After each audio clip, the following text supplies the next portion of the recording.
You know all about the wonderful effect that pets and animals can have on those who could be feeling anxious or lonely. Makes a real difference, doesn't it? Correct. It makes a huge difference, particularly when we go into places like schools, hospices, hospitals, prisons, residential nursing homes, all those sort of places.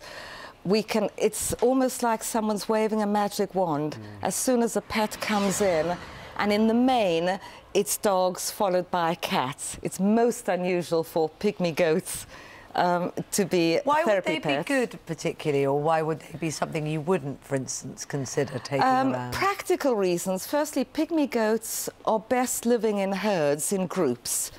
So although many of us own them now domestically, and they have their horns disbudded, not many of us have access to large backyards with all the facilities that they need, and going into various places would be that much more complicated with a couple of pygmy goats. So this situation here at the school in Brighton is fantastic because it's a perfect situation. There's 5 or 6 of the goats down there, and you can't argue, can you, Denise, with the fact that there's been a 29% improvement in bad behaviour. Clearly, absolutely, and it will improve every term. It really will. We have a lot of statistics showing how therapy pets, and we can vouch for dogs and cats. Cats have reduced stress levels with elderly people who have different challenges. Kids' work has improved immensely. We also have a program called Read to Dog, whereby children who might have various challenges with reading will get out a book and read to the pet. Wow.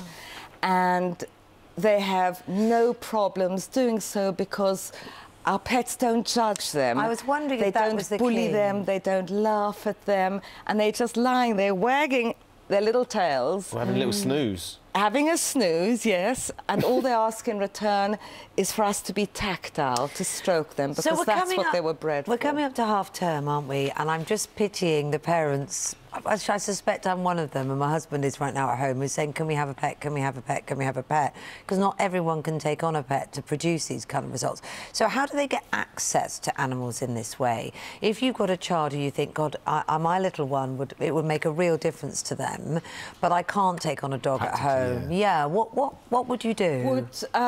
If you would like to own a pet, obviously we have to make provisions that there is somebody to look after the pet. But if you can't own a pet, are there charities that come to you? Pet, they wouldn't come to Pets as Therapy because we work in the community and visit establishments so that the maximum number of people would benefit at one go.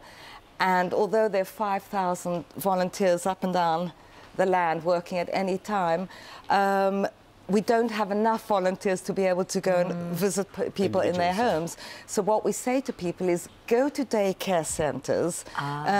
Kids attend school, obviously.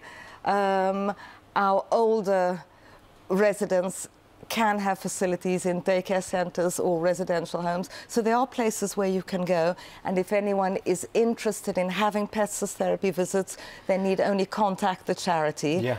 And then us volunteer coordinators try and make it work. Well, look, try and make it work. Millie has been absolutely delightful. Probably one of the best behaved guests we've ever had. Just beautiful. You can stick around, Millie, and you can too. Denise, thank you. Although that is our time. You're so welcome. lovely to chat to you. Thanks very much indeed.